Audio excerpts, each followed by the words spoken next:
Disclaimer, এই ভিডিওটি শুধুমাত্র এন্টারটেইনমেন্ট পারপাসের জন্য বানানো। ভিডিওটা দেখবেন, মজা নেবেন এবং ভুলে যাবেন, গায়ে মাখবেন না। হঠাৎ শুনি আমার দিদা মারা গেছে আর সবাইকে যেতে হবে শ্মশান। আরে আরে, এ কি দেখছি? কে কাকে রোস্ট করছে? এ তো আমাদের সেই পদু দুলিয়ে শ্রাদ্ধ বাড়ি যাও দিদি ভাই। আমি কিন্তু বলেইছিলাম যে আমাদের বংশের একজন মারা গেছেন আর আমাদের গুরুদশা চলছে, তো সেই বাড়িতেই আজকে শ্রাদ্ধ অনুষ্ঠান। যেহেতু আমাদের বংশের লোক যেতে তো হবেই। 2 টাকার শ্রাদ্ধ বাড়ির ব্লগাররাও নাকি এখন রোস্টিং এ লেগে গেছে, সেই লেভেল তো। শুনলাম নাকি সোশ্যাল মিডিয়ার এই 2 গুণধর মহিলার মধ্যে কি একটা ঝগড়া লেগেছে। তাহলে আসুন আজকে এদের ঝগড়ার ভেতরে কিছুটা ঢুকে বিশ্লেষণ করা যায়। এই বিষয়টা নিয়ে আমি কোনো কথা বলতে চাই না, বিকজ ওই হই তো, কেমন আছো তোমরা সবাই? আশা করছি তোমরা খুব ভালো আছো এবং সুস্থ আছো। তো নমস্কার, আমি প্রীতম, তোমরা দেখছো রোস্টিং গুরুজি ইউটিউব চ্যানেল। আজকে আমরা কথা বলতে চলেছি শ্রাদ্ধ বাড়ির ব্লগার ভার্সেস শ্মশান ব্লগার।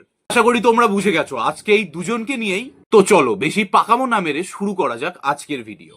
তো প্রথমে আসি তার কথায়, যার সাথে আমাদের শ্রাদ্ধ ব্লগারের গন্ডগোল লেগে গেছে। ইনিও কোনো ধোয়া তুলসীপতা নয়, ইনিও হলেন আর এক অবতার। হঠাৎ শুনি আমার দিদা মারা গেছে আর সবাইকে যেতে হবে শ্মশান। ইনিও নিজের দিদাকে শেষ বিদায় দেওয়ার জন্য শ্মশানে পৌঁছায়, কিন্তু সেটা কোনো নর্মাল ড্রেসে না। যে ড্রেসে ইনি সোশ্যাল মিডিয়ায় এসে নিজের পদু পাছা দোলান, সেই ড্রেস পরেই উনি শ্মশানে চলে যান।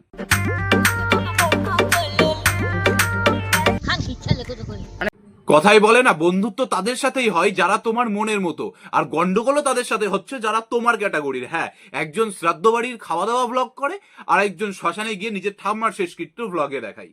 परंपरा, प्रतिष्ठा, अनुशासन। তো ব্লগিং এ হেগে হেগে ভরিয়ে দিয়ে দিদি ভাইরা এখন এসেছে রোস্টিং এর মধ্যে। তো আসুন দেখা যাক দিদি ভাইদের রোস্টিং এর নমুনা কি। যে ও দিদারে নিয়ে কইছে দিদা মারা গেছে, মা কিছু করছে না। তো তোর মা তোকে কেন বলবে? তোর মাও হয়তো শিয়ানা আছে। बहुत मनुष्य लग रहे हो, मत करो, रहने दो। এবার রোস্টিং জগতের হোগো মারা সারা। না না না, এর থেকে বেশি তুমি এদের কাছ থেকে কি এক্সপেক্ট করেছিলে? নিজেদের আপন লোকের মৃত্যু যাদের কন্টেন্ট, একে অপরের মা বাবাকে নিজেদের রোস্টিং এর নামে অপমান করবে, এটাই তো স্বাভাবিক। শালার ম্যাগি রে। কারোর ওপরে রোস্ট ভিডিও বানানো আর কাউকে অপমান করার ভিতরে না আকাশ পাতালের পার্থক্য আছে। কারণ রোস্ট ভিডিওতে আমরা শুধু তাকে নিয়ে কথা বলি যাই আমাদের পারফেক্ট, নাকি তার বাবা মা গোষ্ঠীর পিন্ডি সবাইকে নিয়ে কথা বলি। এই এতটা নোংরার মধ্যে চলে গেছিস, একটা বাচ্চা এসে তোকে ওটা ঠিক করে দিচ্ছে। এতটা নোংরা, এই তোর ও বাবা, কে কাকে জ্ঞান দিচ্ছে? তুমি তো সেটা ভাঙা ভিডিও বানাও, তাই না? তাহলে দেখো দিদির ভিডিও।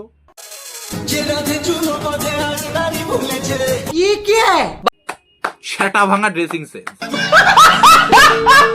অন্যকে বলার আগে নিজের সোশ্যাল মিডিয়া একটু স্ক্রোল করে দেখো যে তুমি সেখানে কতটা হেগেছো, তারপরে লোকের পায়খানা পরিষ্কার করতে যেও। সবাই জানিয়েই গেছে যে আমার মুখ দেখালে ভিউজ আসবে। এই সেদিনকার নুনু বিরাট বড় হুনু হয়ে পড়েছো নাকি? আমার মুখ দেখালে ভিউজ আসবে? বাল আসবে তোমার মুখ দেখালে। তোমার বন্ধু পিন্টু আজ 5 মাস তোমাকে নিয়ে ভিডিও বানিয়েই যাচ্ছে, তাহলে তার ভিডিওই 300 500 এরকম ভিউ কেন দিদি ভাই? ছোট ক্রিয়েটর ছিল, এখন আমার থ্রুতে একটুখানি এগিয়ে। এ ছোট ক্রিয়েটার, এ বড় ক্রিয়েটার। তুমি কোন বালের ক্রিয়েটার? তোমাকে যদি এই রোস্টার গুলো রোস্ট না করতো তাহলে বাল তোমাকে চিনতো কে? তোমাকে এই রোস্টাররা এত পপুলার করে দিয়েছে যে তোমার চ্যানেল ইউটিউবে শ্রাদ্ধ বাড়ি লিখে সার্চ করলেই চলে আসে। রোস্টিং এর রিপ্লাই কবে আসবে? চলে এসেছি রিপ্লাই নিয়ে। যে বা যারা এদের রিপ্লাইয়ের অপেক্ষায় আছো না, তোমাদের এই দুনিয়ায় বেঁচে থাকার কোনো দরকার নেই ভাই। একটু বিষ কেন আর একদিন সময় করে খেয়ে মরে যাও বাড়া। এই জন্য সবাই আমার সোটিটা স্টার্ট দিচ্ছে। আমার এই বাচ্চা সুন্দর মুখটা নিয়ে যে নিজে ভিউজ কামাচ্ছিস সেটা আগে বল। বোকাচোদা, মুখ দেখালেই যদি ভিউ আসতো আমি এখানে একটা তোমার ছবি লাগিয়ে রেখে দিতাম আর আলবাল যা খুশি বকতাম, তাহলেই মিলিয়নে ভিউ চলে আসতো। মিলিয়নে ভিউ আনতে গেলেও না নিজেকে খাটতে হয়। যারা ওই আফ্রিকান ম্যাগির ভিডিও আমারে পাঠাইছো, তুই আমাকে কি বললি? ম্যাগি তো। আর তুই বলতো কি? খা খা খা খা খা খা, আমায় চুষে চুষে খা, আমায় গিলে গিলে খা। খা খা।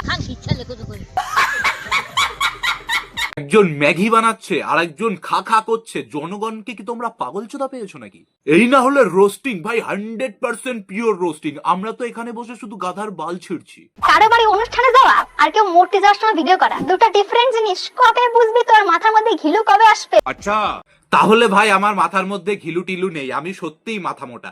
হ্যাঁ সত্যি, কারণ দিদি কোনো অনুষ্ঠান বাড়িতে যায়নি। তুমি গেছিলে শ্রাদ্ধ বাড়ির অনুষ্ঠানে ব্লগ বানাতে, আর ইনিও গেছিল শ্মশানে ব্লগ বানাতে।